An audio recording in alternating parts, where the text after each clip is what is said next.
Olá pessoal, aqui é a professora Camila Monteiro e hoje nós vamos ver o conjunto dos números reais. Então, para a gente estudar os números reais, nós precisamos lembrar um pouquinho dos outros conjuntos numéricos que a gente já estudou, né? Os números, eles são utilizados pela humanidade há muito tempo, como na contagem dos dias, contagem de animais, de membros de uma comunidade, né? Usamos para falar nossa idade, né? E várias outras coisas. Os números que a gente usa nessa sequência, né, incluindo o zero, formam um conjunto dos números naturais, que é indicado pela letra N. Tá? Então, todos esses números que a gente conhece, né, a partir aqui do zero, são os números naturais. Lembrando que eles são infinitos, não existe o último número natural, eles são infinitos. Só que no decorrer da história, né, surgiram diversas outras situações que não podiam ser expressas apenas pelos números naturais, como os casos que envolviam débitos, dívidas, entre outras coisas. Então, com isso, se fez necessário o uso dos números inteiros negativos. Então, a reunião dos números naturais e dos números inteiros negativos vai formar esse conjunto dos números inteiros, que é indicado pela letra Z. Tá? Então, você pode ver aqui, ó, que nós temos para o lado direito o nosso conjunto dos números naturais e aqui para a esquerda, ó, nós temos os números inteiros negativos, certo? Então, para cada número, nós temos um oposto aqui, ó, negativo, ok? Bom, vamos observar a representação dos números inteiros na reta numérica. Então, primeiramente, nós vamos fazer uma reta, né? Faz uma linha, coloca aqui o zero, né? E vocês vão sempre colocar a mesma distância, ó, do zero para o 1, do 1 para o 2, sempre usar a mesma distância, tá? Tanto para a esquerda quanto para a direita. Para o lado direito, vai ser o sentido positivo dos números. Tá? Então, nós vamos ter aqui ó, mais 1, mais 2, mais 3, mais 4.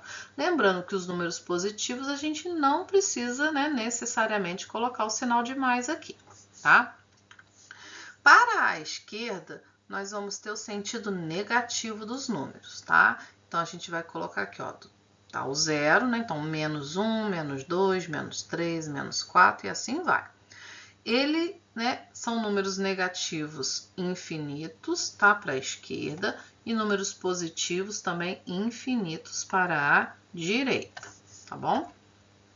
Repara o seguinte, nessa reta que eu desenhei para vocês, o número menos 8, ele é o menor número, pois ele é o último número que está à esquerda do zero, tá?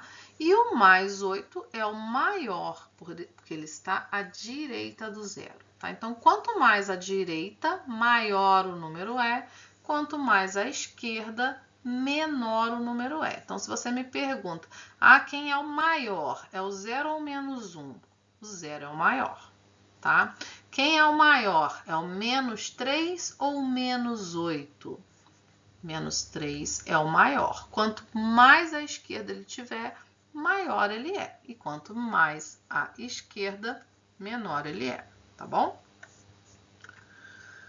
Como todo elemento do conjunto dos números naturais também é elemento do conjunto dos números inteiros, nós dizemos que o conjunto dos naturais é um subconjunto dos inteiros, né? Ou seja, eu posso dizer que o N está contido em Z. Tá? A gente pode representar dessa forma aqui pelo diagrama de Venn, tá? Então, ó, o conjunto dos números naturais, ele está contido, ele está dentro do conjunto dos números inteiros. Agora, vamos observar aqui essa imagem.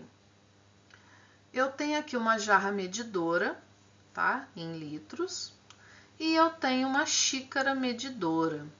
Repara a marcação, né? A graduação dessa jarra. Tá vendo que temos frações, nós temos números decimais, certo? Aqui nas xícaras nós também temos frações, ó, temos um número aqui natural, né, um número inteiro. Então a gente diz o seguinte, que todos esses números que podem ser expressos na forma de fração, eles são números racionais, tá? Esse valor de A e esse valor de B, eles são números inteiros, porém o B tem que ser diferente de zero, tá? Porque não existe divisão por zero. Então, a gente pode representar o conjunto dos números naturais da seguinte maneira, ó. São números que podem ser escritos na forma de fração, né? A sobre B, em que o A e o B pertencem aos números inteiros e o B é diferente de zero, tá? É importante perceber que os números inteiros são racionais, tá? Eles também podem ser expressos na forma A sobre B. Olha só esses exemplos, ó. O 7 é a mesma coisa que 14 dividido por 2, não é? 14 sobre 2 é igual a 7. Eu poderia também estar escrevendo 7 dividido por 1. Eu poderia estar escrevendo menos 14 dividido por menos 2, né? Ó, menos dividido por menos daria mais 7.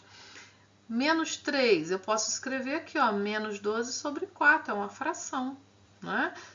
Da mesma forma, eu poderia só simplesmente colocar um 1 aqui embaixo, menos 3 dividido por 1 é menos 3. Até mesmo zero, ó. Quando eu faço zero dividido por qualquer número, dá zero, né? Então, os números naturais, os números inteiros, eles também são números racionais. Vamos observar agora alguns elementos de Q representados na reta numérica. Aqui, olha só, eu tenho menos 2,5, menos 1,4, 0,25, 2,7. Os próprios números, né, são todos números racionais.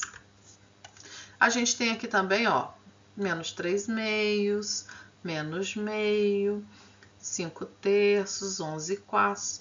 E todos os números que estão representados aqui também são números racionais, tá? Um outro número racional também seria aqui, eu poderia colocar aqui, por exemplo, ó, raiz de 9.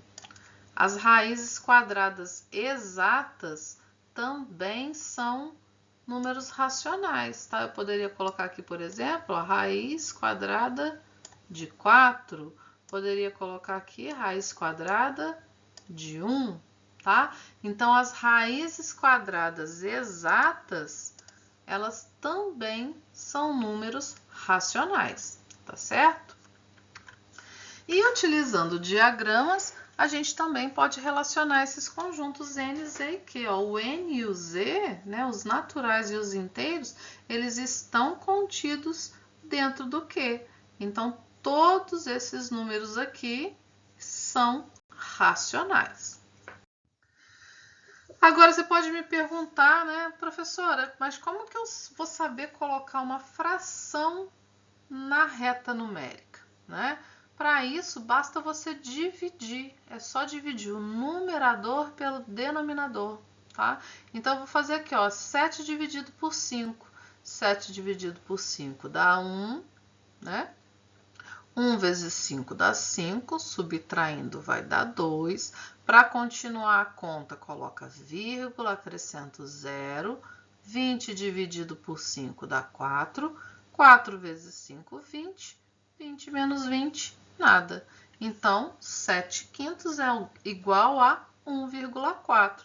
Então, na hora de você fazer a marcação lá, vamos supor aqui que você tem uma reta numérica, né?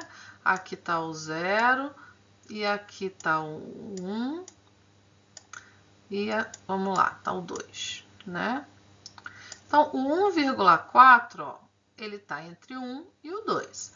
Se eu coloco aqui aparentemente, né, ó, é o meio. Então, ele é um pouquinho antes do meio, né? Então, meu 1,4 ficaria nessa posição aqui, né? Opa, certo? Então, aqui ficaria 1,4, tá?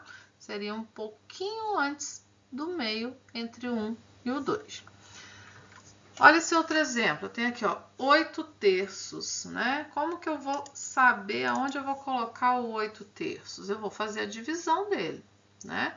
Então, 8 dividido por 3 vai dar 2, 2 vezes 3, 6, para 8 sobram 2.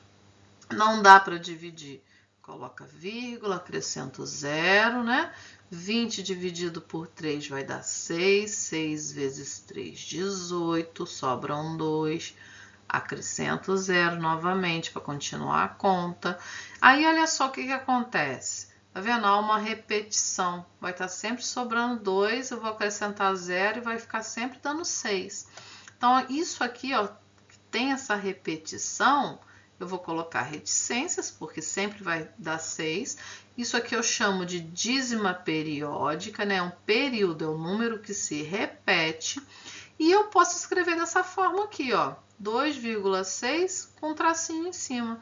Esse tracinho me mostra que é o 6, vai estar sempre repetindo, tá? Então, esses números escritos dessa forma também são números racionais, tá? Então, ó, eu tenho a representação dele na forma de fração, eu tenho a representação na forma de dízima periódica, ou eu tenho a representação aqui, ó, na forma de número decimal exato. Só que existem números que a representação decimal ela é infinita e não periódica, ela não se repete, né? E que por isso não podem ser chamados de racionais. Olha esse exemplo aqui, eu tenho 0,10, aí aqui já não é mais 10, ó, é 100, 1000, 10.000 e assim vai. Olha esse outro, 2,71, 72, 73, 74, 75. Ele é infinito, né? Tem representações decimais infinitas, mas não periódicas. Então, quando isso acontece, eles são chamados de números irracionais. Então, número irracional é todo número cuja representação decimal é infinita e não periódica, não repete, tá? Nós vamos representar esse conjunto pela letra I. Vamos ver aqui outros exemplos de números irracionais. Olha, nós temos aqui, ó, as raízes quadradas, por exemplo, raízes não exatas, né? Ó, raiz quadrada de 7 vai dar 2,6457751, é infinito, eu não sei qual é o último número. Raiz de 2 também. O π, né? Para quem não conhece o π, ele é usado na geometria, né? Ele é obtido através da razão, da divisão, né? Entre o perímetro de uma circunferência, né? O comprimento de uma circunferência e o seu diâmetro. Então, esse valor é o π, né? Ele tem uma representação infinita e não periódica. Agora, vamos ter atenção aqui. Olha só, eu escrevi 3 números parecidos aqui para a gente ver a diferença entre eles. Olha só, o primeiro é o 0,42. Esse é um número racional, ele é decimal exato, ele termina aqui. Agora eu coloquei aqui 0,42, só que olha o detalhe, tem um risquinho aqui em cima do 2. O que esse risquinho diz? Que o 2 se repete, que é uma dízima periódica. Então, dízimas periódicas também são números racionais, tá? Agora, olha esse último aqui, ó, 0,42, 422, 4.222 e infinito. Então, aqui, olha só, ele não tem período. Ele não tem como eu saber qual o número que se repete igual aqui nesse segundo aqui, tá? Então, nesse caso, nós temos um número irracional, tá? Então, deu para entender aqui, olha, racional e irracional. Bom, voltando na reta numérica, né? Um detalhe muito legal que a gente pode perceber aqui, ó, tô destacando entre 1 e o 2 somente, né? Mas vale para a reta inteira, tá? Se eu quisesse colocar todos os números racionais nessa reta, né?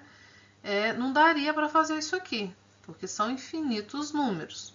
Mas se a gente fizesse isso, a gente ia praticamente ter uma reta completa, tá? Mas mesmo assim, ia sobrar algumas lacunas, algumas brechas, tá?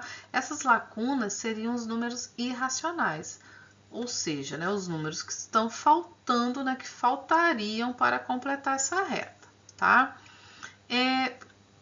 Por exemplo, a gente pode dar aqui a raiz de 2, né? Que vai dar mais ou menos 1,41, 42, 13, 5, 62 e assim por diante, tá? Onde exatamente essa raiz de 2 ficaria representada nessa reta aqui, né? Eu sei, né, que é um valor, né, próximo a 1,4, né? Mas é importante eu frisar para você que eu não tenho como colocar com precisão esse número sem o uso de ferramentas, tá? Por exemplo, com um compasso, uma régua, tá? Então eu posso dizer para você, né, que ele é um número maior que 1 e menor que 1,5, né? Então ele vai estar antes do 3,2 e depois do 1,4. Então eu posso supor, né, que esse número vai estar aqui, ó, entre 1,41 e 1,42, tá? Então aqui, ó, é aproximadamente o lugar da raiz de 2 aqui na reta numérica, tá? Então, o que vocês têm que observar é que entre dois números existem infinitos outros números, né? Muitas frações parecidas, né? Muito próximas, tá? Então é quase impossível, né, da gente conseguir, né, sem uma máquina, né, um computador que faça isso com precisão, sem instrumentos de precisão, é quase impossível da gente colocar esses valores corretamente na reta, tá? Então a gente coloca aqui um valor, né, uma posição aproximada, tá? Bom, para a gente finalizar, né, reunindo o conjunto dos números racionais com o conjunto dos números irracionais, a gente obtém o conjunto dos números reais, que a gente vai estar chamando aqui de R, tá? Mostrando pelo diagrama, a gente visualiza bem, né? Ó, aqui eu tenho os racionais e separadinho aqui os irracionais. Eles estão separados porque não podem ser escritos na forma de fração. Então, juntando isso tudo aqui, nós temos o conjuntão dos números reais. Então, a partir de agora, todos os números que a gente vai estar trabalhando fazem parte do conjunto dos números reais. Então, eu posso dizer que o que união com i, né, racionais, união com irracionais, formam o conjunto dos números reais, ok? Bom, pessoal, eu espero que vocês tenham entendido. Fiquem com Deus e até a nossa próxima aula. Tchau, tchau!